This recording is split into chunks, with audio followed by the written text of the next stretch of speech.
No, Rubén, no, eso no lo podemos contar, Rubén. No me pidas que hablemos cómo desarrollar arma de destrucción masiva, tío. Pues vamos a ir a la cárcel, que ya estamos en el aire, que estamos grabando. Hola, soy Antonio Ramos, de vuelta al Mundo Hacker TV con todos vosotros. Hoy traemos un tema bastante interesante, que es el asunto de los firewalls como dispositivos de defensa perimetral y su evolución, y qué mejor que compartirlos con nosotros, con los colaboradores habituales, en este caso Jean-Paul. Hola, ¿qué tal? Saludos. Tenemos una nueva estrella con nosotros, que es Juan Manuel, ¿qué tal? Hola, muy buenas a todos. ¿Tú no eres el presentador de aquellos maravillosos cacharros de retroinformática? ¿Tú crees? Venga. y qué mejor que para hablar de este tema traer a alguien con nosotros como invitado especial, en este caso a Ramiro, de Hack por Crack Original. Hola Ramiro, ¿qué tal? Hola, ¿qué tal? ¿Sabes? Y bueno, solo comentaros, más que nada para introducir a Ramiro, porque siempre ha sido un eterno referencia para nosotros Hack por Crack, que él es uno más conocido como Deathmaster, ¿no? Y eres uno de los autores de artículos de la tradicional Hack por Crack, ¿verdad? Sí, de la original. O sea, para aquellos alumnos y televidentes, sí. Aquí tenemos el número uno. Te traerá recuerdos, Ramiro. El número uno, sí. Grandes recuerdos, una buena época. Y bueno, recomendarla, la tenéis en internet en PDFs, siempre las hemos recomendado, descargarlas, todavía mucho contenido es vigente y es de mucho interés. Y tenemos a Ramiro con nosotros para hablar de este tema. Y bueno, si vamos a introducirnos es cómo podríamos definir un firewall, ¿no? Como filtradores de paquetes tradicionales. ¿Alguien quiere comenzar? Definición de firewall. ¿Qué es un firewall para nosotros? Bueno, de la época de antaño, que firewall siempre ha sido, bueno, de las primeras veces cuando crearon los ordenadores y descubrieron el sabotaje industrial, ¿no? Y era el hecho de que abrimos puertos y en ese puerto que está a la escucha un programa, escuchando ahí un servicio de Telnet, un servicio de escritorio remoto. Y muchas veces cuando los ordenadores se conectaban en esas redes de internet, de esas primeras versiones de internet, cuando solo se conectaban hospitales y solo se conectaban instituciones militares, digamos, era todo más permisivo, sin restricciones. Pero llegaba un momento que, claro, tenían que descubrieron los hackers, ¿no? Oye, alguien está entrando a las redes. Claro, alguien está entrando a las redes y decían, pero ¿cómo hacen esto? Porque las redes en aquel entonces no tenían algo para filtrar los paquetes. Entonces, la primera cosa que hicieron fue crear en los firewalls una manera de poder filtrar, pero en base a lo que eran los servicios que se daban. En aquel entonces solamente podían leer los paquetes TCP/IP y veían en las cabeceras de TCP a qué puerto se destinaba, y en base solamente a las cabeceras de TCP decían, mira, si va a todos los puertos se le niega y vamos a ir abriendo los servicios. Si yo tengo un servicio web, abro el puerto 80. Si tengo un servicio FTP, abro el puerto 21, ¿no? Ramiro, ¿alguna definición de esas que has preparado?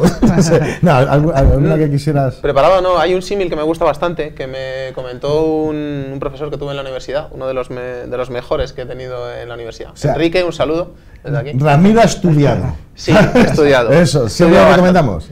Sí, es bastante recomendable. Es un símil muy bueno porque el término cortafuegos viene de, digamos, el ambiente forestal. Los cortafuegos que sirven para que no se propaguen los incendios. Pero claro, la gente piensa que un cortafuegos tiene que tener una anchura mínima, porque evidentemente si no las llamas pueden saltar entre las ramas de los árboles y tal. Pero lo que no saben es que también tiene una anchura máxima, porque si... Pues yo no lo sabía, o sea, no se puede hacer tan grande como tú quieras. Es curioso, ¿no? Porque si tú separas demasiado la zona sin vegetación, lo que haces es que estás separando la flora y la fauna, no pueden cruzar, digamos, los animales, las semillas y este tipo de cosas, y lo que haces es fastidiar el ecosistema. En las redes igual, tú puedes tener un cortafuegos que es demasiado débil, digamos, es demasiado permisivo, pues al final eso es un colador, pero si haces un cortafuegos demasiado restrictivo, al final puedes tener problemas incluso de conectividad, no es usable, no puedes tener un cortafuegos que deniegue todo y ya está, pues entonces... Bueno, eso no lo hablamos... Tienes red, no tienes red. Claro, eso lo hablamos siempre en seguridad, ¿no? Que el ordenador más seguro sería como ese que está en tu sótano, conectado a la red eléctrica de un generador con gasolina. Eso hay una cita del autor del libro del Tao de Seguridad en Redes, no recuerdo ahora mismo el nombre, se puede buscar en internet, que decía que el único ordenador en el que él confiaba es uno que estaba desconectado de la red, apagado, encerrado en un búnker, rodeado de gas nervioso y vigilado por agentes de seguridad muy bien pagados. Súper seguro, efectivamente. Juanma, Claro. eso es lo que ¿quieres aportar algo más en la definición de firewall, el filtrado de paquetes? No, básicamente es lo que ha comentado Jan por hace un momentito. Era el filtrado clásico que se hacía antiguamente. Entonces se filtraban únicamente por direcciones IP, puertos, etcétera. Y siempre hasta que llegó la siguiente versión, que era en base ya a estados de... Efectivamente, claro, efectivamente. Luego ya la evolución ha ido evolucionando hacia ver los estados de esos paquetes, ¿vale? Porque no es lo mismo el filtrar por una dirección IP o por un puerto hacia donde voy, sino que además el estado de ese paquete. Cuando me están haciendo unos ataques de, por ejemplo, cuando una denegación de servicio, Sí. ¿vale? Lo que me están haciendo todo el mundo es empezar a mandarme peticiones. Todo el mundo. Todo el mundo, efectivamente, todo el mundo. Sí, lo que está haciendo es empezar a mandarme multitud de paquetes de intentos de conexión a mi servidor, ¿vale? Entonces, ahora mismo ya los firewall lo que empiezan a ver es ese tipo de paquetes con el flag activado de conexión, ¿vale? Lo que va a hacer es que cuando empieza a haber muchos paquetes de ese estilo, empieza a rechazar esos paquetes, de tal manera que no me puedan establecer... Claro, o saturar el dispositivo de alguna manera. Descubrían que en la pila TCP/IP de ciertos ordenadores, por ejemplo, en Windows 95, 98, que tú le dabas como el que tenemos aquí. Ahora, ¿no? Este Millennium, es el Millennium. El más seguro. Efectivamente. Sí, el más Le dabas un paquete como, por ejemplo, con todos los estados en on, ¿no? Con todas las flags. el PSH, como el X más scan. Claro, como X más. Claro. Y se quedaba frito, ¿no? Efectivamente. Entonces tú le decías al firewall, mira, si el primer paquete que me está llegando tiene todos Todas los flags flags activas, activas, pues entonces denégalo. O al revés, también si es el primer paquete y no tiene el SYN activado, efectivamente. por ejemplo, también deniégalo. Entonces eso ya decía, no, este firewall es de Altamente última generación y va a ampliar todo. Altamente capaz. Altamente capaz. Bien, disculpa, entonces bien, hemos definido un poquitín para los televidentes qué es un firewall y cómo han comenzado, y distingamos un poquitín entre firewall de usuario convencional que utiliza un profesional, no sé, un periodista, etcétera, y después firewall ya empresariales para proteger. Firewall de usuarios. Pues sobre todo suelen ser más software, que todo firewall tiene componente hardware, componente software, evidentemente se ejecuta sobre una plataforma y tiene una parte de software, pero los usuarios suelen utilizar los típicos cortafuegos personales, un software que se instala en tu ordenador, que normalmente gestiona aplicaciones más que sistemas de red. ¿Deseas que Firewall se conecte? Sí, no. Un usuario quizá no tiene los conocimientos. Y eso se lo instala porque usualmente Windows, por ejemplo, o Linux, tiene su propio firewall. Sí. Y inclusive los primeros firewalls que venían en Windows eran estos que decíamos, ¿no? Simplemente en base a puertos, tú le decías puerto 80. Claro, pero un usuario no lo entiende, porque un usuario ve, se está intentando acceder a esta IP remota si sabe lo que es una IP, con el puerto 4350, no le dice nada. Necesita saber qué es lo que se está intentando conectar, digamos. Para los profesionales, por supuesto, pues es otro... El problema que teníamos antes, yo me acuerdo cuando yo me trataba de conectar, no sé, como a redes P2P. O a juegos de counter. Y todo el problema era... Claro, y no podía. Claro, y no podía.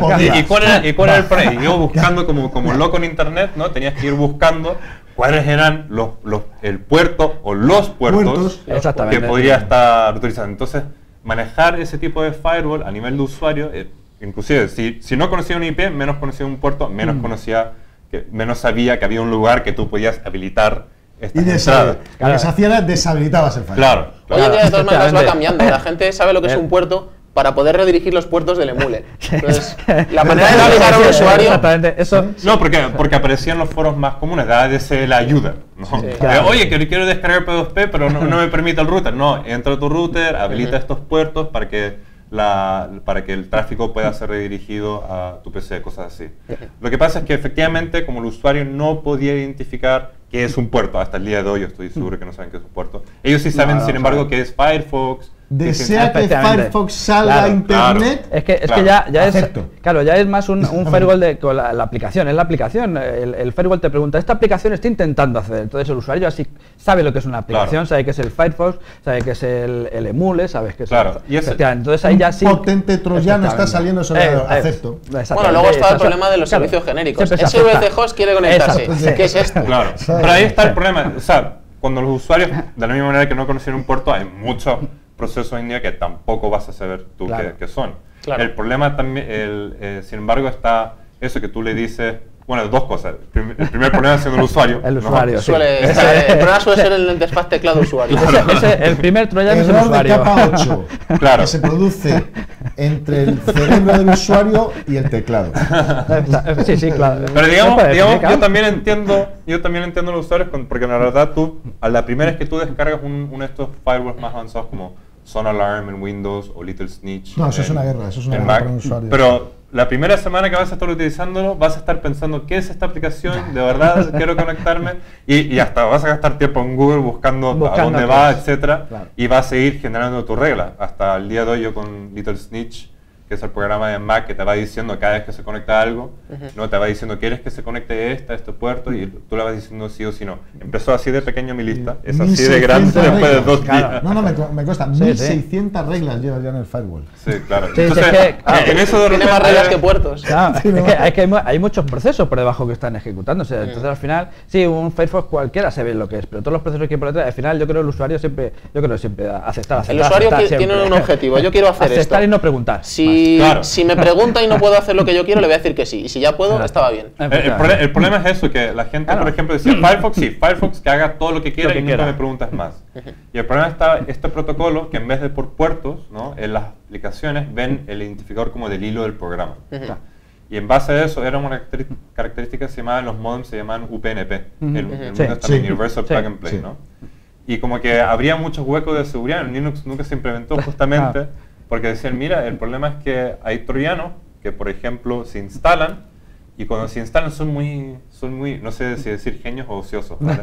Pero gastan inyectan. su tiempo para como programar que los troyanos tomen la identidad o la identidad O se del hilo de inyecten otro al- proceso. efectivamente, ¿no? o se Claro. inyectan al proceso en sí. Claro, Claro. entonces cuando ellos quieren salir al servidor, por ejemplo, no sé, el cliente se quiere conectar al Podmaster, por ejemplo, se conectará utilizando el hilo de Firefox, que es el primero que todos dicen que sí, Que sí, acepta ese es y el todo y primero. nunca más me pregunte. Y Firefox se conecta, pero se conecta a puertos no estándar, ¿no? Pero y ese es el problema. eso no pasa Claro. en Internet Explorer, ¿no? No.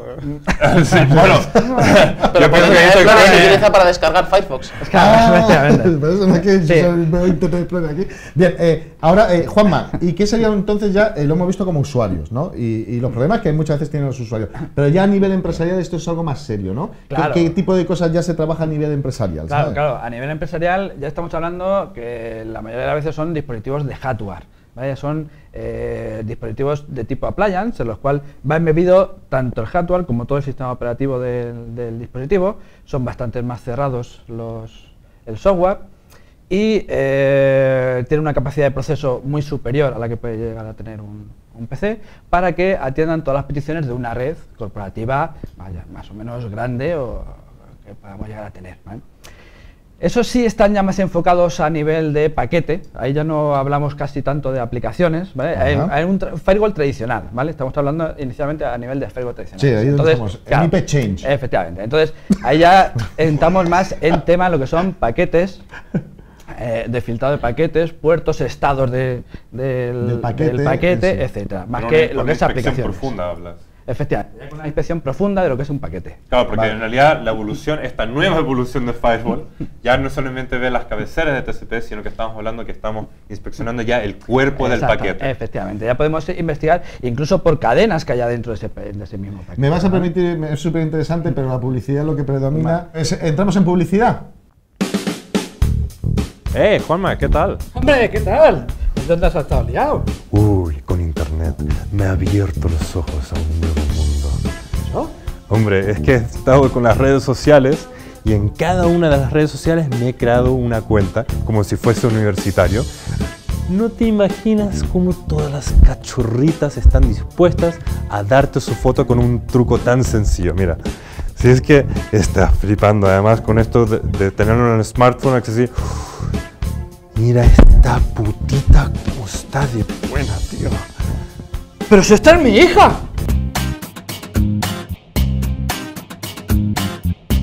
Internet puede parecer un lugar entretenido, pero en realidad, al primer contacto con tus hijos los convertirá en putas, criminales y drogadictos.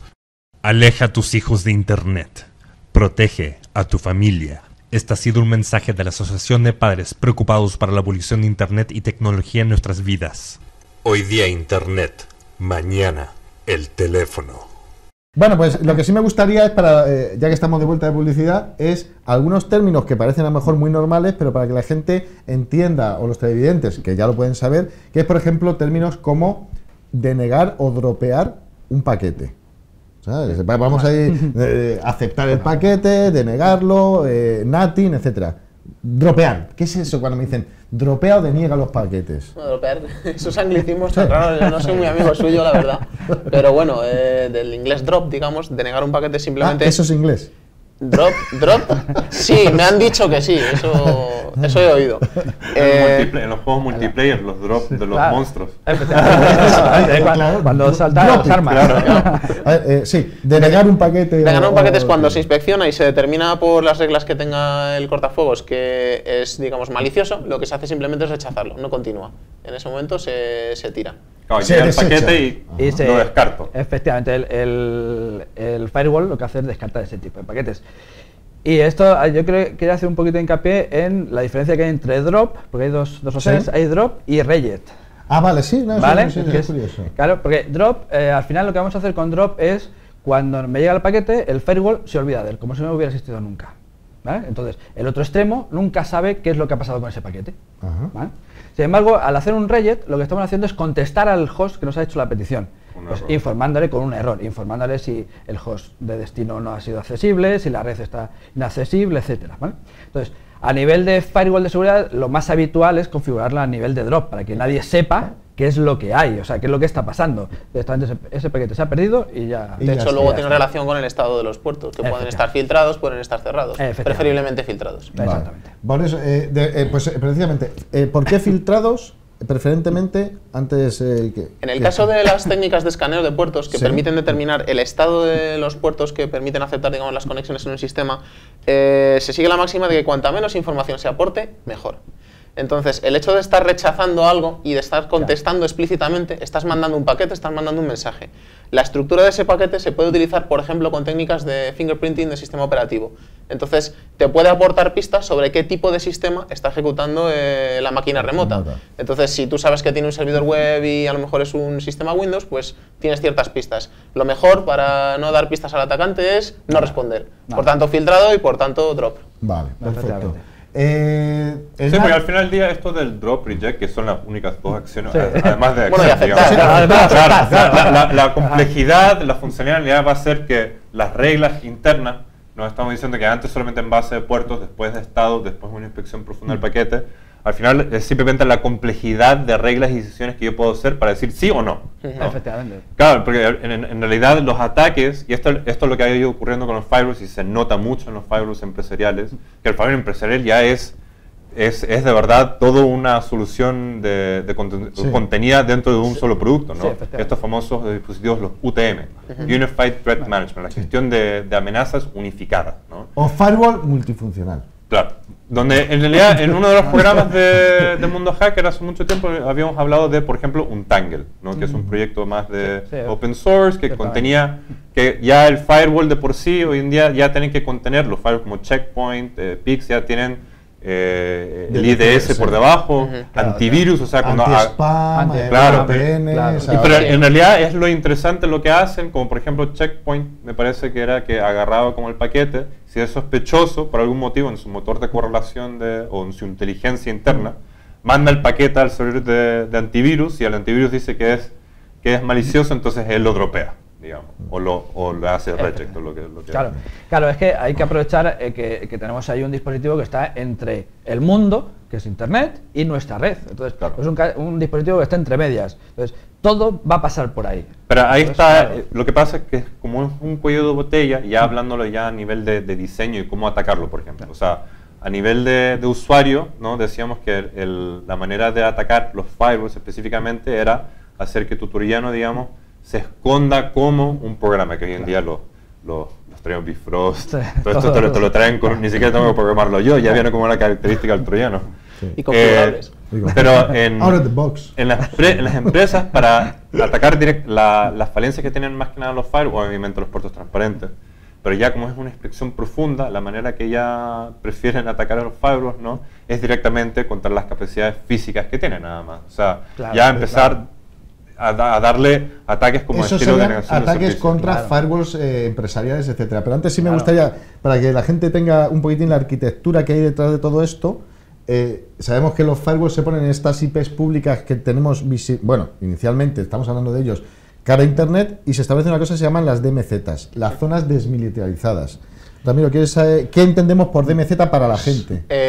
Primero la anécdota, como siempre, de dónde viene el término de DMZ. La zona desmilitarizada es una franja de territorio que hay separando las dos Coreas, que son dos territorios que siguen en guerra desde la época de la guerra de Corea, solamente, digamos, están en una especie de tregua, y esa es una zona en la que no puede haber agresiones, en teoría. Entonces, el término zona desmilitarizada suena bien, suena como a zona no violenta, pero realmente es una de las zonas más peligrosas del planeta. Ahí se dan hostias todos. Entonces, Claro. ahí si pones un pie te va a caer. La pregunta es de dónde. Efectivamente, nunca se sabe. Entonces, en seguridad informática se hace un símil. La zona desmilitarizada es una zona que está separada de la red interna. Nosotros tenemos Internet por un lado, está protegido en firewall, y luego tenemos una zona especial que está separada de la red interna de nuestra empresa, nuestra institución, en la que exponemos los servicios que queremos que sean accesibles desde fuera. Eso. Sea nuestra página web, o servidores DNS o FTPs. Sí, servidores etcétera. típicos, correo, web, ese tipo de cosas. Y aquí una arquitectura normal sería, si tú tienes tu zona desmilitarizada, joder, que si os dais cuenta que en el mundo hacker se aprende también geografía e historia, ¿eh? Esto de coreano me gustó. Es normalmente una arquitectura aconsejable, o que se utiliza mucho, es el tener un primer firewall, ¿no? Cara a Internet totalmente, que podríamos llamarle, bueno, en algunos sitios lo llaman bastión o de contención, depende del término como lo usen, Sí. pero ¿qué es, para que la gente escuche, ¿qué es un firewall bastión y uno de contención? ¿Cómo podríamos interpretarlo? Pues básicamente las arquitecturas a nivel de firewall, una arquitectura de lo más seguro es tener un firewall bastión, que es el que está presente, el que se va a pegar todas las tortas que con el recibe internet, todas las hostias. el que se va a llevar siempre, ¿vale? Entonces, a ese firewall es el que está directamente presentado contra internet. Entonces todo el mundo va a intentar ir a por él, ¿vale? Toda la gente, cuando se hacen ataques, van a ir a una vez que se pasa ese firewall, entraríamos en la zona DMZ, en la DMZ, donde podríamos ya tener nuestros servidores públicos, donde estamos publicando, y luego, para tener otro nivel de seguridad, es montar otro firewall que ya hace de puente entre mi DMZ y mi red Internet, que sería exactamente. el bastión. Exacto, que sería el de contención. Ya, El contención. el de Sí, el bastión y de contención, exacto. sí, ya, vale. sería el firewall de contención, el cual ya es otro nivel de seguridad. Claro, que se porque en pone. realidad lo que se pretende en la arquitectura es como ir segmentando lo más posible Claro. las redes, ¿no? Claro. De tal manera que si yo- una muralla cae, siempre Sí. hay otra muralla Claro. de contención última, la última Claro, respuesta. Claro, porque Exactamente, lo que es- segmentan obviamente es la red interna de la DMZ y la DMZ de Internet. Y en la DMZ, usualmente también, dependiendo de cómo deciden la arquitectura, pueden tener hasta los servidores que son como Apache, Tomcat, etcétera. Y por debajo segmentado con otro firewall entre medio, las bases de datos, Exacto. los directorios, etcétera. Efectivamente. Además, yo normalmente habitualmente suelo recomendar que los distintos firewall que podamos llegar a tener separando distintas zonas, distintos. Eso es muy importante. ¿Por Eso qué es distintos? ¿Por qué no pondríamos todos, por ejemplo, de... No voy a decir marcas porque nadie nos paga, ¿sabes? Pero no todos los mismos modelos ni nada. El intercambiando distintas tecnologías de firewall. Esto es lo mismo por lo que no guardamos todos nuestros ahorros en el mismo sitio, porque cuando algo falla, Ramiro es muy bueno, ¿eh? cuando algo falla, si nosotros tenemos todos los cortafuegos idénticos, si algún atacante es capaz de descubrir una manera de tumbarnos uno, nos puede tumbar todos. Claro. Claro, y era efectivamente lo que hablaba, por ejemplo, antes. O sea, si yo, por ejemplo, quiero ir por un modelo en concreto de un firewall, yo podría explotar ciertas características, que son las mismas características que meten en los UTM, de las capacidades de decisiones complejas que tienen para filtrar paquetes, pero muchas veces como es el cuello de botella que entra, para cada uno de los paquetes que entra va a tener que hacer ese proceso de decisión antes de que lo deje pasar. Entonces muchas veces, si yo ya sé que hay un modelo en concreto que dice, ah, no, ¿sabes qué? Este modelo en concreto, este módulo se demora mucho en tomar decisiones. Entonces tira montones de paquetes que abusa o trata de abusar ese módulo en concreto de ese modelo de firewall. Y de repente, claro, si falla ese, entonces tendrás que dejarlo silenciosamente morir para que pasen los paquetes por si quieres mantener disponibilidad de los servicios. Y tendrás que tener algo detrás. Ah, pues. El mismo. Ponemos el mismo. Porque el comercial me ofreció por la mitad de precio 2. Yo voy a decir... Estaban de oferta, ¿no? Entonces la gente deja por crack y los hackea. No, yo no. Sí. Podrían tener el segundo firewall, podría ser el mismo del sistema operativo, ¿no? Si tiene el el de servidor Windows. Linux, IP-tables. No hay nada más seguro que IP-tables, eso te lo puedo asegurar. De hecho, en la parte de la práctica, con Juanma veremos parte de IP-table a nivel de usuario, porque es una manera de introducirlo y que lo tienen sus temas Linux. Hay un término que ahora yo he escuchado muchas veces cuando vamos a reuniones y tal, que es el estructurar. Ellos hablan de anillos de perimetral, ¿no? Anillo 1, el anillo 2, incluso el anillo 3. Para que la gente entienda cuando escuchan hablar de eso en las compañías, ¿qué entenderíamos esta estructura de anillos cuando ellos se refieren a eso? Pues lo que estábamos comentando antes un poco, cuando nosotros tenemos un primer cortafuegos, digamos, que filtra la mayoría de los ataques, luego tenemos la DMZ, luego tenemos la red interna, pues digamos tendríamos un anillo. O sea, es los niveles, por hacer un símil como las distintas murallas que podría tener una fortaleza medieval. Pues en este caso igual, nosotros tenemos un anillo primero, que es el que se está llevando todas las leches, que tenemos, digamos, la zona desmilitarizada con los juegos Bastión y tal, y luego podemos tener otro anillo, como comentaba antes, pues quizás servidores de bases de datos, quizás tal. Y podríamos tener pues tantos anillos como quisiéramos realmente. Lo único que es, ahí tenemos que llegar a una solución de compromiso, porque la complejidad de diseñar una red con 700 anillos, pues al final configurar eso, implementarlo y mantenerlo es costosísimo. Entonces hay que llegar a la solución de compromiso de cuánto esfuerzo quiero invertir en esto y cuánto beneficio me va a reportar. Claro. Siempre existe el recurso de los becarios, para que lo sepáis. Claro. Por supuesto, también demasiada protección, lo que estábamos hablando antes, demasiada protección al final también te hace tener menos protección, porque si tienes que mantener múltiples anillos, múltiples sistemas operativos, múltiples redes, al final pues se pierde un poquito el control de todos los dispositivos que tenemos en el Hombre, la complejidad es claro, simplemente del tamaño de la seguridad, eso es complejo. Introducir más complejidad siempre va a introducir, o sea, más problemas de seguridad. O sea, la complejidad de por También, sí es un efectivamente. problema de seguridad. Y fundamental es luego ir revisando los logs de los dispositivos. Utilizar herramientas Que eso es el gran olvidado. Exactamente. Tú tienes los logs y ya está. Los logs, pues eso Sí, yo he Los visto logs muchos sitios. se almacenan por si alguna vez pasa algo a posteriori. Hay quien colecciona cromos, hay quien colecciona logs. Pero hay que coleccionar logs, se van Efectivamente, claro, sí, yo he conocido muchos sitios de los cuales han montado un sistema impresionante de IDS, IPS, firewall, todo separado de todo dispositivo y tal, y luego nadie se encarga de revisar los logs.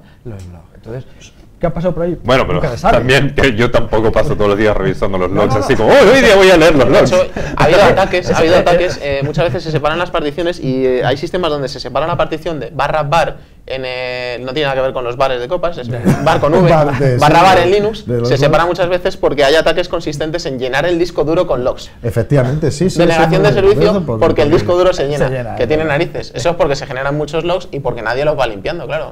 Se van rotando, pero no se van limpiando. Pues importante, recordad ir limpiando vuestros logs. Y la siguiente pregunta sería, bien, hemos definido estos dos anillos, pero ¿qué tipos de ataques más comunes pueden ser usados contra estos dispositivos perimetrales? ¿Qué ataques así hay en la red que ellos reciben? ¿No? Porque vale, son los que se van a pelear con todo, con las conexiones entrantes, pero alguien está interesado en traspasarlos o dejarlos sin funcionar. Pues yo creo que el ataque estrella, si no que me corrijan ellos que trabajan más con este tema, es la denegación de servicio, ¿no?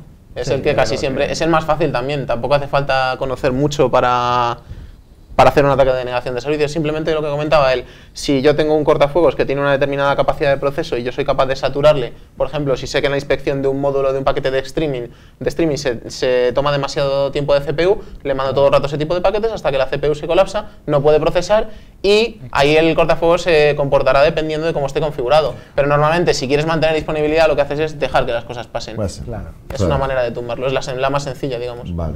Sí, y ahí es donde surge también la alta disponibilidad del tener otro que entre, vamos, Exacto. en compañías medio serias, es decir, si son capaces de tumbar uno, hay otro en respuesta que inmediatamente se levanta, es decir, para mantener el servicio. Sí, el servicio tal cual fue configurado. Claro, por supuesto, siempre hay que tener en todos estos dispositivos, siempre a nivel Lo que pasa empresarial, es- tenemos que tener siempre dispositivos en alta disponibilidad, por supuesto. Claro, no, lo que pasa es que eso, que aunque lo tengan en alta disponibilidad, si alguien me está atacando con denegación de Ya. servicio, da Sí. igual que se levante lo otro, porque de nuevo se va a bajar. Vamos, porque el problema es justamente el Ya. ancho de banda. Hombre, que me normalmente da. si banda, recibes sí. una denegación de Es- servicio porque te están consumiendo mucho tiempo de CPU en analizar determinados paquetes, pero lo que puedes hacer es en un nivel anterior o en ese mismo nivel determinar que cuando estás recibiendo tal tráfico que no lo puedes procesar, tirarlo todo sin analizarlo. Entonces evitas consumir el tiempo de CPU en procesar eso y lo tiras. Entonces estás perdiendo una segmentación de la red. A veces incluso si se hace muy vasto, por decirlo de alguna manera, puedes tirar un segmento entero de un ISP o algo así, pero es preferible eso a que tu seguridad ya se había visto comprometida. Y ya nos va quedando poquito tiempo, pero sí me gustaría, porque hemos estado hablando que han ido evolucionando desde los clásicos filtradores de paquetes hasta los conocidos UTMs. Y solo es especificar qué características tienen estas UTMs hoy en día. Un precio muy grande. Un precio muy grande. Bueno, siempre ahora vamos a ver uno a posteriori, no. Es decir, UTMs, ya, porque la gente siempre habla ahora de UTMs. ¿Qué aportan las UTMs en firewalls? ¿Qué característica les hace llamarse UTMs? Pues sobre todo, digamos, la unificación, que de ahí viene una de sus siglas, del acrónimo, y es que conjugan varias tecnologías, porque en un UTM realmente tenemos un cortafuegos, pero tenemos inspección de paquetes, pero tenemos también sistemas de detección de intrusos, sistemas de protección ante ataques, anti-phishing, anti-spam, antivirus. En realidad, la mayoría de los Cada fabricantes empieza por ya, anti. claro, la mayoría de los Todo. fabricantes ya han Antiusuarios. puesto, genéricamente hablando, todos ya tienen casi las mismas características. Lo que pasa es que la manera que se diferencian es cómo juegan cada uno con ellos, dependiendo de cuál es su característica estrella, digamos, ¿no? Algunos dirán, no, nuestro módulo de inteligencia heurística es mejor que la de este otro, pero Sí, nuestras oye, firmas o- es mucho claro, más grande O que el la antivirus que hayamos incorporado en nuestro módulo es tal, ¿no? Claro, exacto, claro. que hay tiempo, etcétera, claro, efectivamente. ¿Quieres ahí aportar algo antes de que vayamos ya terminando y dejando de aburrir a la gente? A nivel de UTM, abundar un poquito en el tema. Sí, al final es un dispositivo que tenemos entre el mundo y nosotros, y claro, vamos a aprovechar y meter ahí todos los servicios, la mayoría de los servicios que podamos.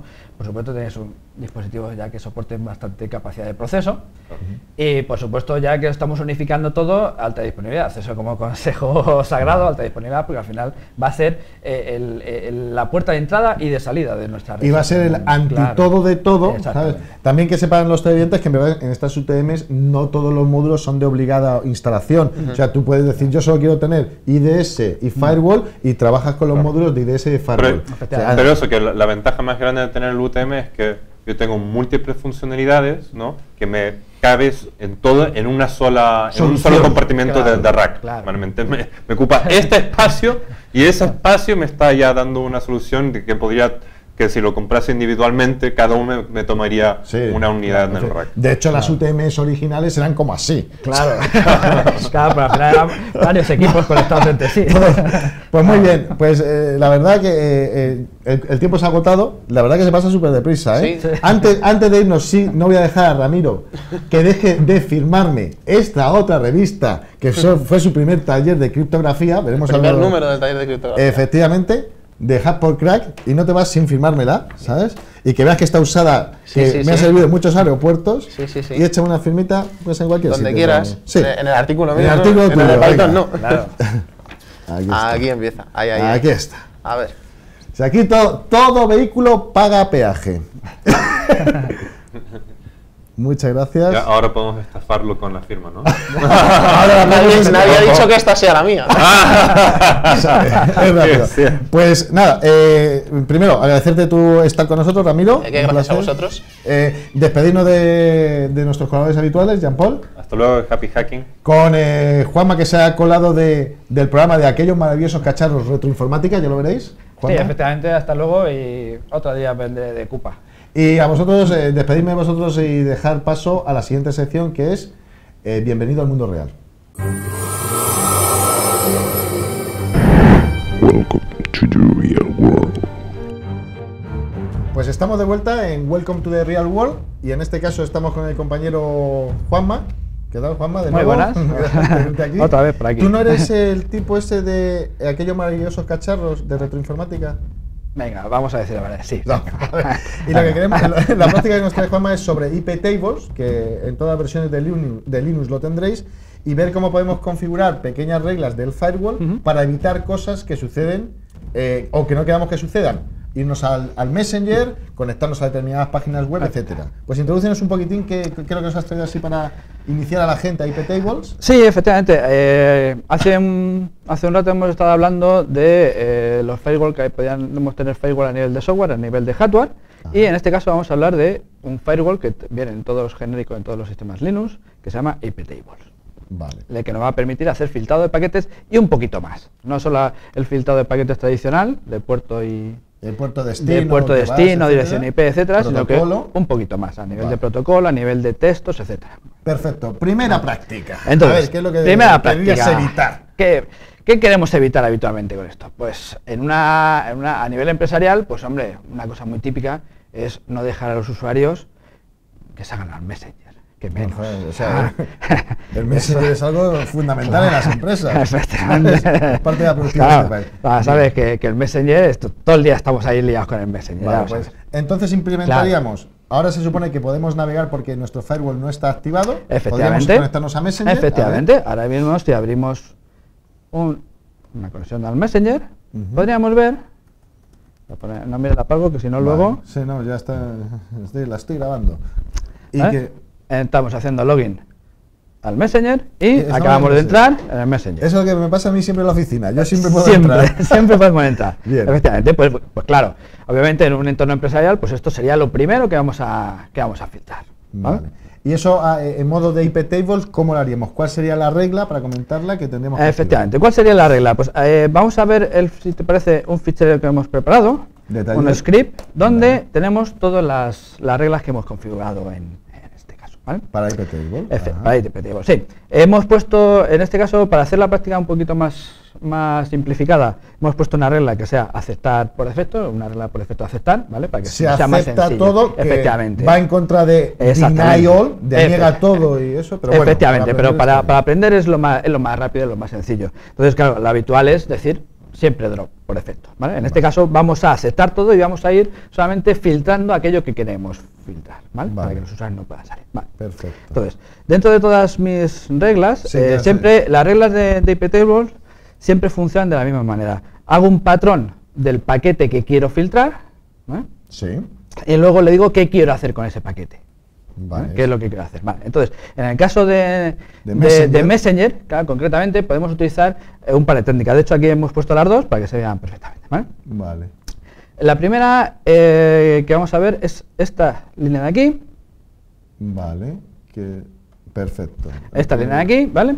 Que esto es un firewall un poquito más avanzado, ¿vale? Es una técnica un poquito más avanzada. Lo que estamos mirando es dentro del paquete del Messenger, lo que estamos viendo es una cadena dentro de ese paquete. Y sabemos que desde la posición 51 a la posición 56 de la cabecera TCP está la cadena ver. Vale. Entonces lo que vamos a hacer es filtrar por esa cadena. Si vemos que un paquete va saliendo y en ese paquete aparece la palabra ver, que es típica, ya sería este es un paquete de Messenger. Efectivamente. Y además que es protocolo TCP, estoy viendo, ¿no? Exactamente, es un protocolo de tipo TCP y contiene la cadena ver entre esas posiciones. Con el módulo string de IP tables. Exactamente. Perfecto. Y además lo refuerzas Y lo reforzamos con un clásico filtrado de puertos, ¿vale? Como en este caso sabemos que el Messenger va por el puerto 1863. Entonces, en esta regla lo que te digo es todo aquello que vaya por el protocolo TCP al puerto cuyo puerto destino sea el 1863, vamos a hacer un drop.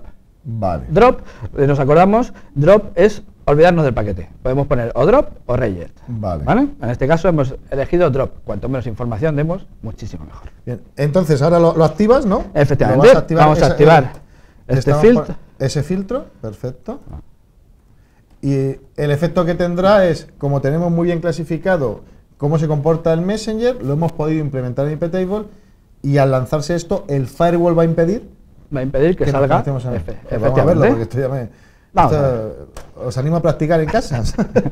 Vale.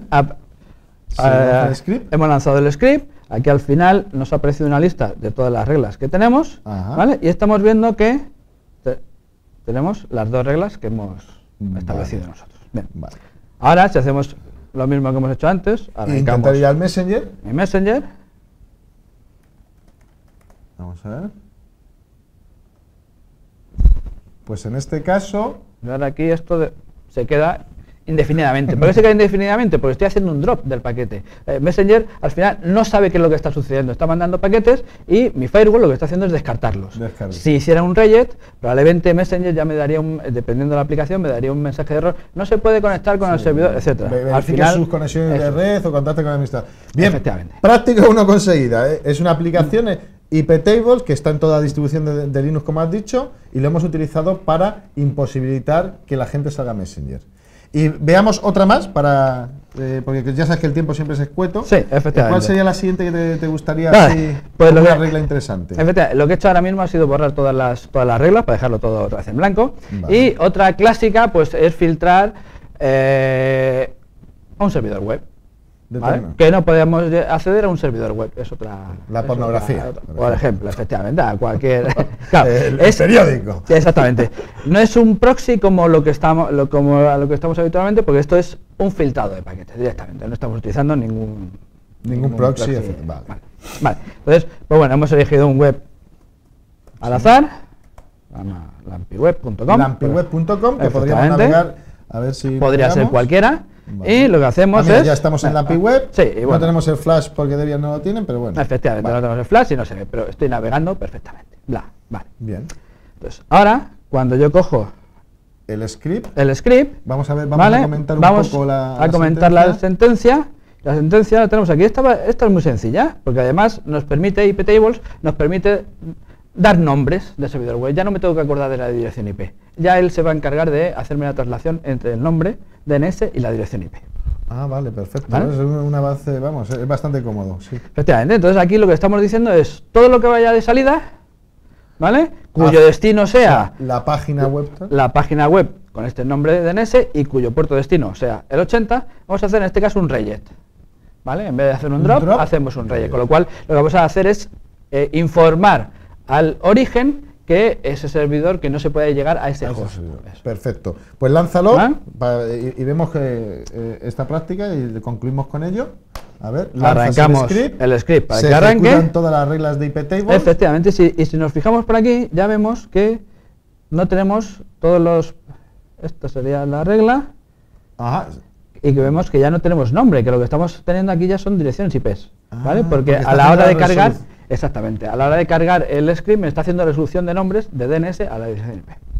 Y ahora intentamos navegar a la Lampiweb Efectivamente, y ahora debe ser un fracaso. y deberíamos O sea, fracasar. se acabó el periódico y la pornografía en la empresa. Efectivamente. Vamos. Y, déjame ver, ahí. ¿Te imaginas que ahora navegamos? y, efectivamente, no. Efectivamente, no ya podemos estar aquí, pues eso, un ratito, porque está el protocolo TCP/IP está Sí, está intentando, intentando. está haciendo reintentos y luego cuando llegue su tiempo de timeout, pues ya nos saldrá un mensajito de error al usuario. Pues mirad, aquí vamos a dejar esta práctica porque quiero saltar a otra de interés que traemos. Es interesante que investiguéis en iptable. Habéis visto que no es difícil, hay muchos manuales para aprender a hacer las reglas y vuestros scripts, y podría hacer un buen bastionado de vuestro propio servidor Linux en casa o vuestro propio PC Linux en casa. Juanma, agradecerte tu tiempo por la práctica. Espero nos veamos en tu programa de televisión. Nos veremos por allí. Que nos invites como te hemos invitado Os invitaré a nosotros. vosotros, por supuesto. Eso está Y, hecho. nada, y a vosotros os veo ahora con la siguiente práctica. Y bueno, y estamos en la segunda práctica que traemos en la sección de Welcome to the Real World. Vamos a hablar sobre criptografía. No es quizá el tema de Firewall, pero nos ha parecido muy interesante. Y con nosotros Ramiro, para contarnos, tú eres el que escribe para Hack por Crack, ¿verdad? Sí, creo que sí, que ese soy yo. Ah, muy No sabía si eras tú, era yo, pero Bien, pues él nos ha querido traer algo interesante que nos ha gustado y quizá de pasos a futuros mundo hackers sobre criptografía. ¿Qué vamos a ver, Ramiro? pues vamos a ver una práctica sobre cómo manejamos unidades cifradas virtuales. Que, bueno, como su nombre indica, es una unidad virtual, es como si utilizamos un fichero ISO para emular una unidad física, y en este caso cifrados. Para eso vamos a utilizar un software que se llama TrueCrypt, es software libre multiplataforma, está disponible para Windows, Mac, Linux, Y vamos a ver cómo funciona esto. Crear esta unidad sería pues para guardar ahí datos, ficheros, etcétera, que están cifrados y no queremos que nadie acceda a ellos, ¿no? Muy recomendable, por ejemplo, para utilizarlo en memorias USB, porque llevamos muchos datos y bueno, ahí podemos llevar cualquier tipo de fichero, o fotos, o documentos, o lo que sea, y es recomendable la información de los pendrives que vaya cifrada porque es muy fácilmente perdible, se van quedando por ahí, se te queda en un ordenador, etcétera, etcétera. Se pierden, o nosotros sabemos tirar en los garajes con troyanos, pero... Sí. Vale, no, Sí, efectivamente. luego la gente lo recoge y lo pincha en su empresa. Efectivamente. Ha habido ataques con eso. No, sí, por eso lo digo. Muy bien, vamos Sí, a ha generar... sido él, yo creo que ha sido él. Si yo no tengo ni ordenador, la miro. Sí. Vamos a generar esta unidad virtual, a ver... Sí. Vamos a ver, aquí en este programa lo que vamos a decir es que vamos a crear una nueva unidad. Entonces, aquí decimos que vamos a crear un nuevo fichero, un contenedor cifrado. Vale. Creamos un volumen estándar, luego veremos la siguiente opción, porque hay un segundo paso en esta práctica. Hay que elegir dónde queremos guardar este fichero y lo vamos a guardar, pues, por ejemplo, aquí en el escritorio, nombre backup, que es lo típico para guardar cosas sospechosas. Sí, efectivamente. El carding, las tarjetas de crédito, etcétera. Lo típico, los virus. Eso. Aquí tenemos un desplegable con los algoritmos que podemos elegir para cifrado. Entonces tenemos AES, es el que viene por defecto, es el Advanced Encryption Standard, el algoritmo de Rinsdael, que fue el ganador del concurso AES, y tenemos Serpent y Tufis, que son dos de los finalistas también de ese concurso, y luego tenemos la posibilidad de aplicar los algoritmos en cascada, uno detrás de otro. Proporciona, digamos, mayor seguridad frente al criptoanálisis, no frente a la contraseña, y la contraseña es la misma, entonces si... Antonio, 1, 2, 3. Sí, de hecho lo de Antonio puede sobrar, un 2, 3 vale. Vale. Si usamos una contraseña débil y la rompen, da igual que utilicemos más o menos algoritmos de cifrado. Entonces, bueno, AES está bien. Algoritmo de hash, por ejemplo, el SHA. SHA-512, Sí. vale.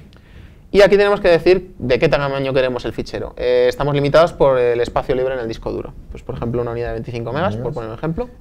Vale. Y definimos un El password. password. Entonces, vamos a poner un ejemplo de Para que- password. lo has activado para que se vea, efectivamente, Exacto. lo podemos ver. Para que la gente no piense que en mi contraseña son muchos asteriscos. Va. Esta tampoco es mi contraseña ni nada que se le parezca. Nos lo imaginamos. Podemos utilizar los key files, que se llaman los ficheros clave, que lo que hace es utilizar el hash de un fichero como parte de la contraseña. Proporciona más seguridad, pero bueno, no es muy cómodo porque el fichero tiene que estar en algún lado. Si cambia mínimamente por las reglas de los hashes, va a cambiar el hash, con lo cual no es válido. Vale. Entonces, bueno, se puede usar si se quiere, no lo suelo recomendar. Con una Sí. buena contraseña.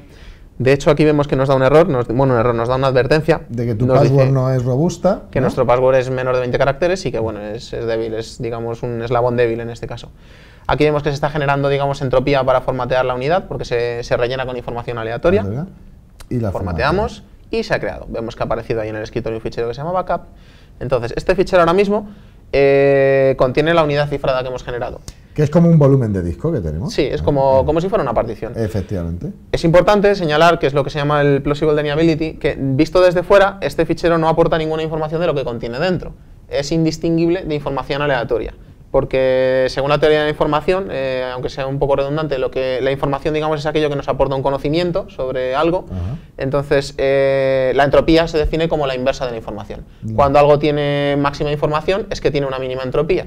Y según decrece la información, crece la entropía, a la inversa. Entendamos entropía entonces como ruido totalmente Sí, aleatorio. desorden. que es desorden. Información aleatoria es entropía.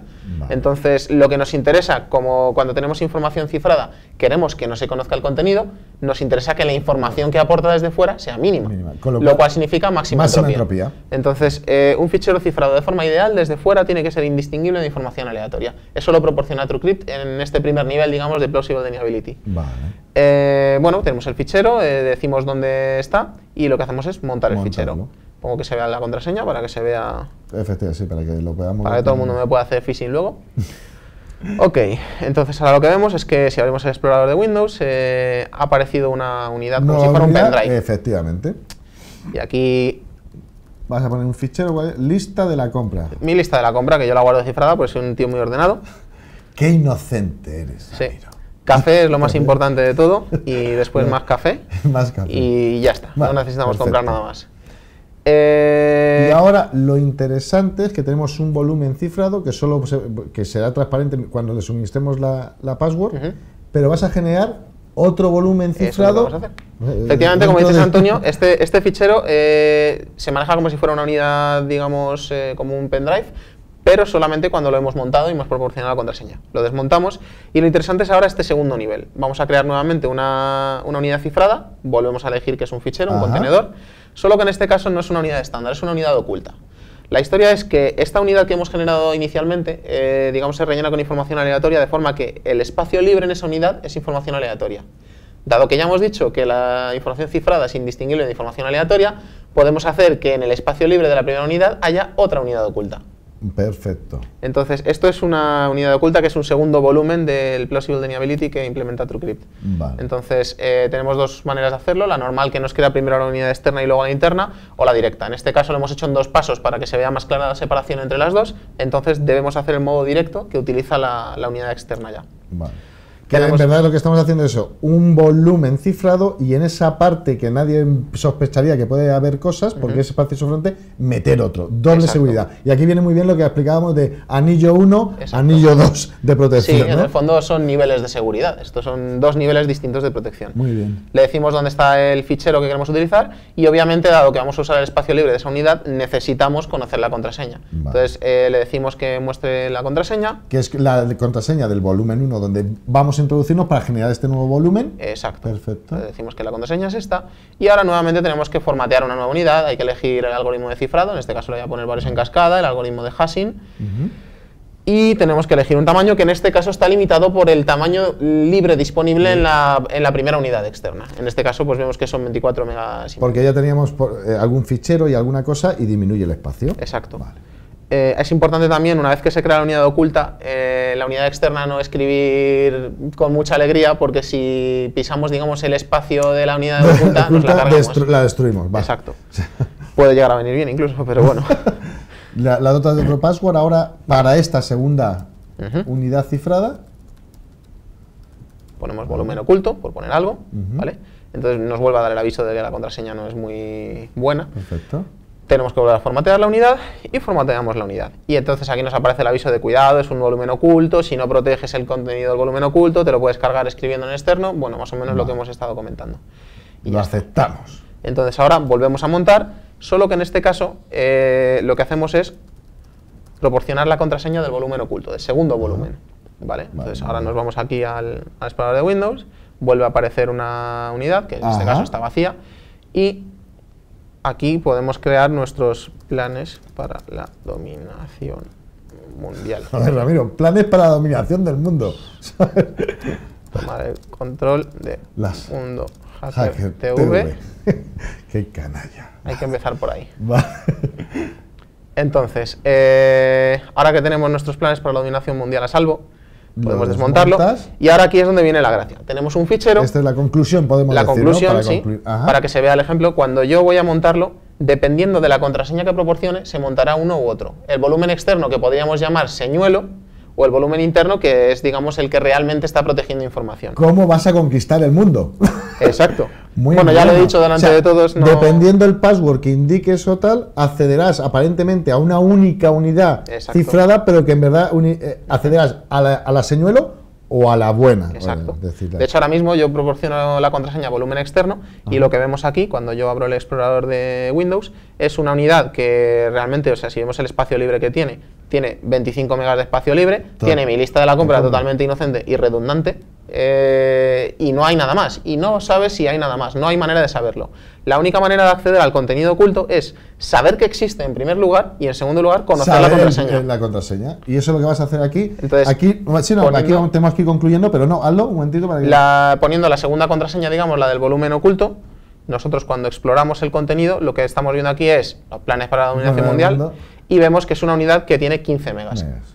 Pues oye, Ramiro, me ha encantado. Lo primero de todo es decir, esto da paso a un futuro mundo hacker de criptografía. Darte las gracias por habernos traído esto y estar con nosotros. A vosotros. Y tan solo deciros que os veo después del informe de Dimitri.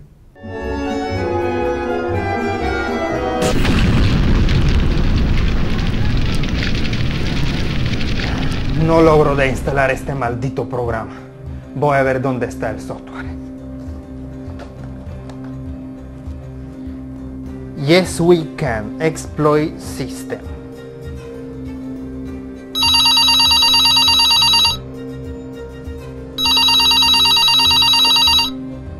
Yes we can, soporte system. ¿Qué puedo hacer por usted hoy día? He descargado su software, pero no consigo compilarlo. Dígame, ¿qué versión del sistema tiene? Para Linux 2.1. Esta versión gratuita no tiene soporte. Pero aproveche, compre hoy día Yes We Can Cloud Edition y no espere más con instalaciones muy lentas. Esto me suena a estafa. Regla número 8 de Gran Dimitri. No pagues por software que se puede descargar por internet. Pero ahora se están enfrentando al Gran Dimitri. Ya verán, pagaré con una de mis tarjetas clonadas. ¿Puedo pagar con tarjeta? Sí, claro. Aproveche de pagar a precio completo y le incluimos hoy día un portal para la venta de afrodisíacos. Vale, es un Mastercard. El número es 1111122233334444 y expira en año 2012. Disculpe, caballero, pero la tarjeta me sale clonada. Inclusive, es una tarjeta que hemos clonado nosotros. Imposible. Dimitri nunca clona tarjetas clonadas. ¿Dimitri? ¿El anónimo más conocido? Hombre, ¿por qué no lo has dicho antes? Te diré que no le puedo dar acceso al sistema a cualquier persona, ¿sabes? Pero dame 2.000 euros. Compras la versión premium que incluye todo, absolutamente todo. Y yo te reembolso luego 1.800 euros, poniendo que no te gustó el software. Entonces es como un reembolso, todo muy transparente. Y, porque me caes bien, no te revoco la licencia. ¿Qué te parece? Regla número 1 del sentido común. No rechazar una buena oferta. Sí, lo compro. Muy buena decisión. Ahora voy a probar mi nuevo portal. ¡No! ¡Yes we can!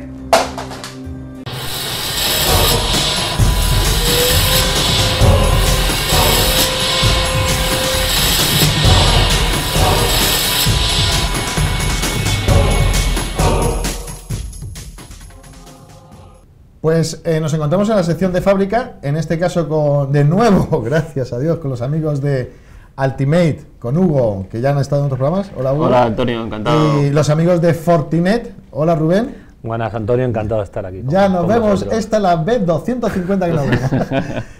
y lo importante, o sea, de traer a Fortinet y Ultimate en este caso es que vamos a hablar de firewall perimetrales altamente capaces. Y sí me gustaría, una de las preguntas es cómo FortiGate, en este caso es el producto que vamos a tratar, cómo lo podemos enmarcar en el nicho de esta protección perimetral o firewall perimetrales. ¿Dónde? Básicamente tenemos dos enfoques. Uno es el de firewall perimetral de alto rendimiento para gran empresa, y otro nicho de mercado es aquel donde se necesita una consolidación de capas o de tecnologías de seguridad, como puede ser el control de aplicaciones, antivirus, filtrado web, ¿de acuerdo? Donde hay que llegar un poquito más allá con IPS, no solo con cortafuegos, para cubrir necesidades o demandas de seguridad en clientes donde necesitan esa protección consolidada. O sea que en verdad tenemos el dispositivo de firewall tradicional FortiGate que lleva sus módulos, ¿no? De IPS, detección de intrusos y algunos más, ¿no? O utilidades de administración. Por supuesto, tiene por un lado las capacidades de seguridad, como te decía, control de aplicaciones, antivirus, anti-spam, anti-phishing. Claro, y luego lo que tenemos es un módulo de gestión amigable y fácil de manejar. Que lo veremos, no, cierto, me lo creo. Para poder gestionarlo de forma sencilla. Bien, ¿quieres aportar algo más en esta parte de...? No, simplemente es lo que habéis comentado, tener una serie de funcionalidades añadidas en un mismo equipo, ¿vale? No todo el mundo puede tener una red de administradores que manejen todas las funcionalidades que son específicas y que se mueven en los entornos hoy. Hay que cubrir todo, un control de aplicaciones, una capa de Data Leak Prevention, y necesitamos englobar todo en un mismo dispositivo. Y administrable por una única persona, por ejemplo. Eso, ¿no? Es, y fácilmente administrable. Bien, después lo que sí tenemos es qué características, porque en verdad la gente puede escuchar, hay muchos firewalls, esto en verdad no es algo novedoso, pero características diferenciadoras de FortiGate en el caso de vosotros como Fortinet fabricante. Bien, nosotros principalmente y desde que la compañía se lanzó, hablamos de componentes de alto rendimiento porque la tecnología está basada en ASIC, o sea, son circuitos de propósito específico pensados para filtrar contenidos de seguridad, o sea, pensados para acelerar, por ejemplo, el filtrado de IPS o el filtrado de antivirus por un lado, y también para acelerar el rendimiento firewall en la plataforma, a nivel de puerto. O sea, lo que podemos decir en FortiGate, por ejemplo, a nivel de firewall, de cortafuegos, ¿sí? Es que si el puerto tiene conectividad de giga, o hoy en día ya incluso conectividad de 10G, es posible dar rendimiento de cortafuegos a giga o a 10G. O sea, un componente electrónico preparado dedicado para esto, que no es algo general de coger piezas de cualquier sitio y armar el dispositivo. Vale. No, está pensado para entornos puramente de seguridad y para ofrecer alto rendimiento. Vale, o sea, es muy importante porque no solo es la funcionalidad de firewall, sino la electrónica que ese fabricante integra dentro de estos dispositivos. Hugo, el hardware es importantísimo para realizar todas estas funcionalidades. Fortinet nace con la idea de ya no solamente necesitamos en el mercado un firewall, sino necesitamos tener una serie de adiciones para cubrir toda la seguridad o inseguridad que rodea nuestros entornos. Y Fortinet nace con la idea de UTM hace ya unos cuantos años atrás, en contraposición de muchos competidores donde no querían o les gustaba mucho la idea de hacer mucho en un mismo dispositivo. Fortinet lanza los firewalls UTMs en el mercado y bueno, pues hoy en día creemos que es un acierto la idea y todo el mundo vamos por el mismo camino. Sí, me gusta la idea de que no solo nos basamos en el software que permite toda la funcionalidad de un firewall, sino que lo estamos reforzando con una parte de electrónica de calidad, que es lo que te hace en verdad tener también dispositivos duraderos en el tiempo y capaces de resolver problemas. Ahí me gustaría, como hemos visto, características, sí me gustaría ver cómo es de cómodo. Demos un paseíto a una consola de administración de un FortiGate. Bien, la consola de administración se basa inicialmente... Disminuye el disculpa, para amplificar, a ver si eso se puede bajar hacia abajo. Ahí. Perfecto, muéstralo ahí un momentito. Bien, la idea es tener un dashboard o un cuadro de mando amigable para de un vistazo, cuando el administrador se conecta a la plataforma, ver qué está pasando por un lado. En cuanto a la propia plataforma, ver el rendimiento que está ofreciendo, ver el consumo de recursos de la propia máquina, CPU, memoria, etcétera, y luego ver sobre todo lo que le interesa a nivel de tráfico que está gestionando. Al final pensemos que esta plataforma es un gateway, está pensado para meterse en el core de la red, a nivel perimetral, como tú bien decías antes, sí. Y al final es una plataforma que está cursando tráfico. A través de esta plataforma pasa tráfico que se está securizando. Bueno, pues qué caudal de tráfico está pasando, qué sesiones se están permitiendo, qué sesiones se están bloqueando, ¿de acuerdo? A nivel de dashboard, ¿qué está ocurriendo? O sea, la primera pantalla tiene que ser un poco, nada más acceder, ver qué está pasando en el entorno de un cliente. Vale, estos gráficos, el top sessions y tal, ¿esto se genera dinámicamente o va Es en tiempo real, claro. Es en tiempo real. Sí, digamos que en cuanto a qué información puede proveer el equipo, tenemos dos vertientes. Una es la de tiempo real, que lo basamos en dashboard o cuadro de mando, y luego la de logs puramente, que se pueden derivar a una tercera plataforma que es FortiAnalyzer o en el propio equipo, donde se pueden hacer búsquedas, se pueden sacar estadísticas o incluso se pueden generar informes. Informes, vale. Sí. Y por echar un vistazo aquí, Antonio... A esta funcionalidad es por módulos o no. Claro, míralo. Aquí estarían los módulos, a ver. Módulo cortafuegos, ¿de acuerdo? Pues sí, ahí tenemos una serie de reglas. Que en verdad esta es la parte que el integrador tiene que configurar, ¿no? Entiendo que la gente que Ultimate enviáis a los proyectos y tal, pues ellos tienen la capacidad de detectar del cliente todas estas reglas que hay que integrar y es ir introduciéndolas como en un firewall tradicional, ¿no? A ver. Tal cual. Y luego el resto de módulos, pues por ejemplo, antivirus, IPS, filtrado web. Mira, llevo un DOS sensor de ataque, ¿no? De negación de... Anti-DOS. El motor de IPS se compone del IPS basado en firmas y también del anti-denegación de servicios. Filtrado de email, DLP o Data Leak Prevention, como decía antes Hugo. ¿Vale? O sea, estamos viendo que lleva el email filter de protección, ¿no? De toda la mensajería que te entra. Efectivamente. Y lo los DLP, que incluye así, que eso es el DLP sería así, la posibilidad de hacer, fíjate, hay una serie de plantillas predefinidas. Si el enfoque tradicional se basa en hacer que lo malo se quede fuera, los gusanos, los troyanos, los virus, Este enfoque, digamos, técnicamente la idea es la misma, es subir a nivel de aplicación y analizar qué está pasando, pero el enfoque es diferente. El enfoque lo que hace es establecer una barrera en la que la información sensible y la información confidencial o valiosa de una compañía se quede dentro, no salga de la compañía a nivel perimetral. Vale, de ahí DLP, Data Loss Prevention o Data Leak Prevention, porque le han puesto 1000 nombres. Efectivamente. Entonces eso, prevención de fuga de informaciones. Eso, porque estemos viendo, me gusta la parte que es no solo la defensa perimetral de todo el ataque que podemos recibir, sino que ya hay módulos destinados a todo este tráfico para evitar que la fuga de datos. Así que tradicionalmente los firewall donde eran débiles eran todo lo saliente, los permisivos. Claro, es aprovechar la funcionalidad de los firewall como están en un punto estratégico de la red, son firewalls perimetrales, evitar el robo de información, o ya no pensar tampoco en el mal uso de manera malintencionada, de manera que se haga de manera inocente. Sí, o que a lo mejor alguien tenga un programita que, por ejemplo, envía números de tarjetas de crédito porque se nos ha colado ahí, ¿no? Pues por lo menos poder detectarlo y decir, esto estamos enviando muchas tarjetas de crédito, vamos a cortarlo, o vamos a prevenir, o vamos a alertar de esto.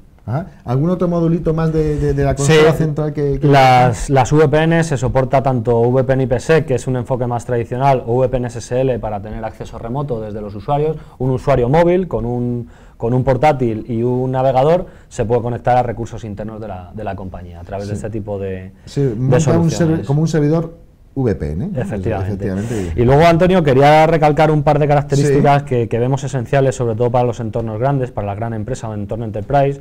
Una es la alta disponibilidad, ¿de acuerdo? Está soportado tanto el activo activo como el activo pasivo, lógicamente, para que en caso de eventual caída de uno de los equipos, el servicio se mantenga en funcionamiento. Efectivamente. Y luego una con la que estamos teniendo mucho éxito, que cada día más está se escucha más y está muy de moda, claro, es la virtualización, virtual domains o contextos virtuales. Tradicionalmente se habla de firewall virtuales. Digamos que Fortinet elevó la barrera, como se suele decir, y de alguna forma ofrece todas las características de las que acabamos de hablar en formato virtual. Quiero decir, si un cliente adquiere una plataforma hardware de Fortinet, es capaz de partir ese FortiGate en contextos virtuales, pero no solo virtualizando el cortafuegos, virtualizando todo lo que acabamos de ver: antivirus, control de aplicaciones, web filter, anti-spam, VPN, ¿de acuerdo? Y además, no solo a nivel de políticas, quiero decir, no solo los administradores podrán tener una serie de políticas diferenciadas en cada dominio virtual,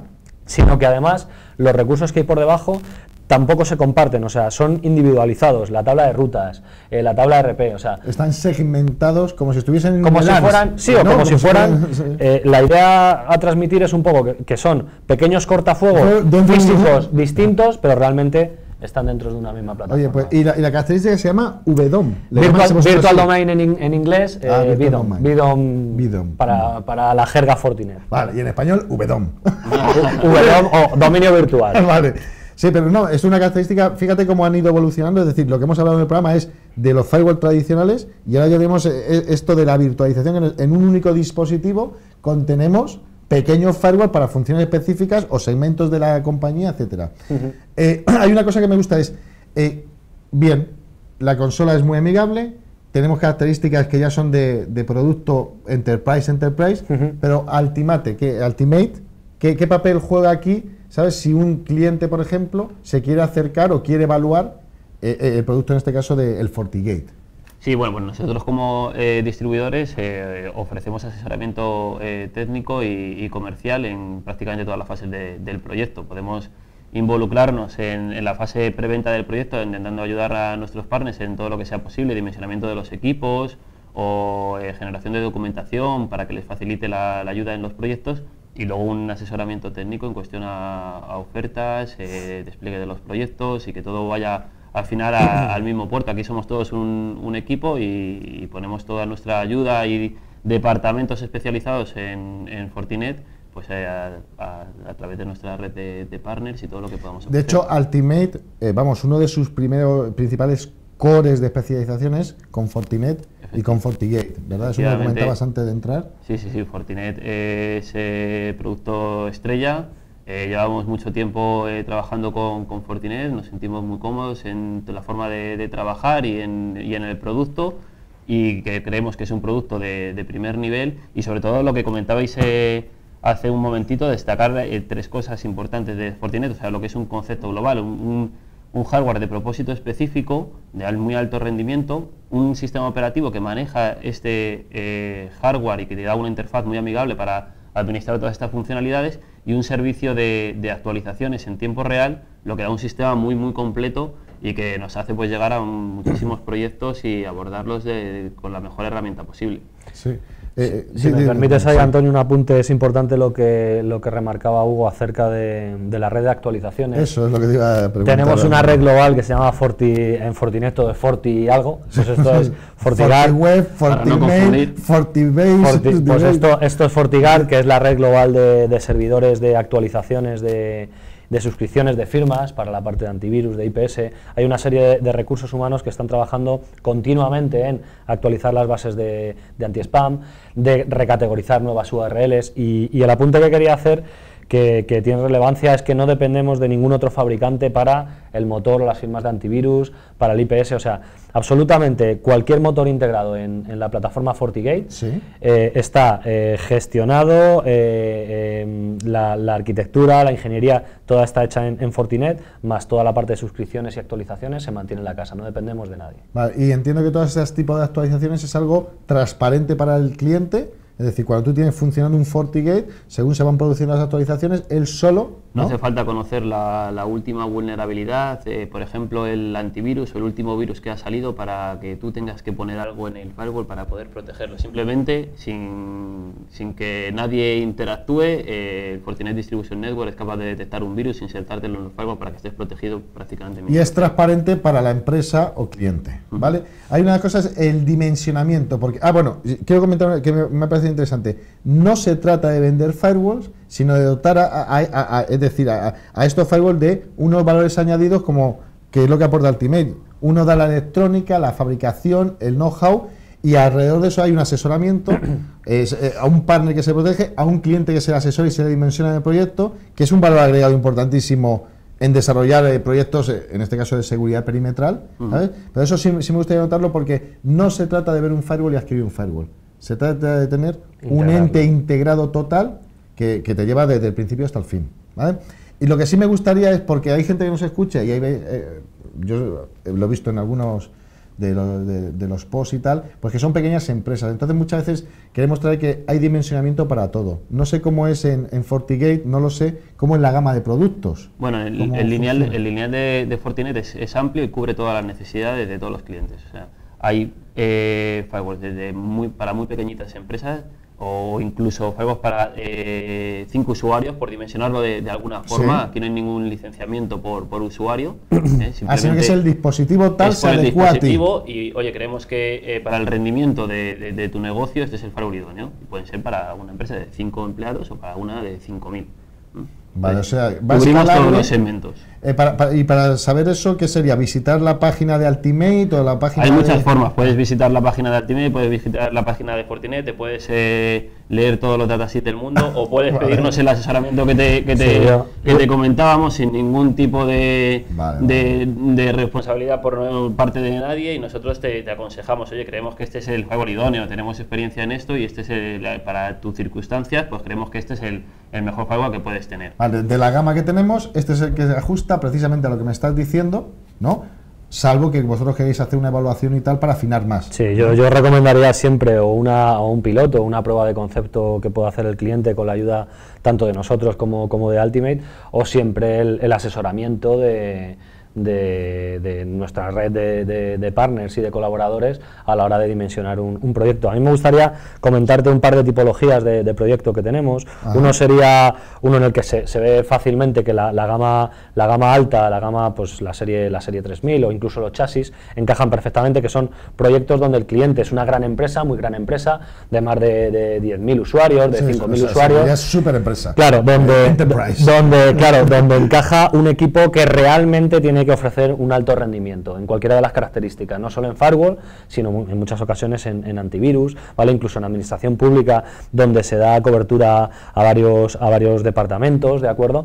Hay un volumen de usuarios muy grande. Ese sería un proyecto tipo donde encaja pues un clúster de varias plataformas funcionando como una sola. Sí. Y luego hay también gran proyecto donde realmente la gama baja que comentaba Hugo también encaja perfectamente. O sea, hay grandes... de las sedes que me comentabas, claro, que tenga 50, 60 claro, oficinas. tú imagínate una gran empresa, muy gran empresa, pero que tiene necesidades distribuidas de firewalls, como decía Hugo, de 5 empleados, porque es una sede donde hay un usuario, 5 usuarios, ¿de acuerdo? Pero realmente tiene 100, 300, 500 sedes. Eso al final repercute en que es un gran proyecto. Ahí, digamos, la parte más compleja puede ser la distribución y gestión centralizada de las plataformas, pero tenemos también solución para llegar a esa tipología de proyecto, donde hay un proyecto distribuido y muchas oficinas, donde un cliente, que no tiene por qué ser un cliente pequeño, que también podemos dar cobertura a los mismos, sino grandes clientes que tienen necesidades muy distribuidas.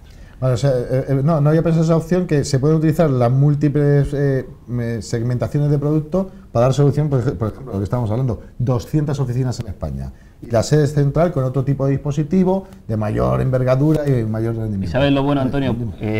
Un aspecto muy importante de todos los equipos, que es que cualquier persona que sabe administrar o tiene un pequeño conocimiento o gran conocimiento de un equipo, por ejemplo pequeñito, sabe administrar todos los equipos.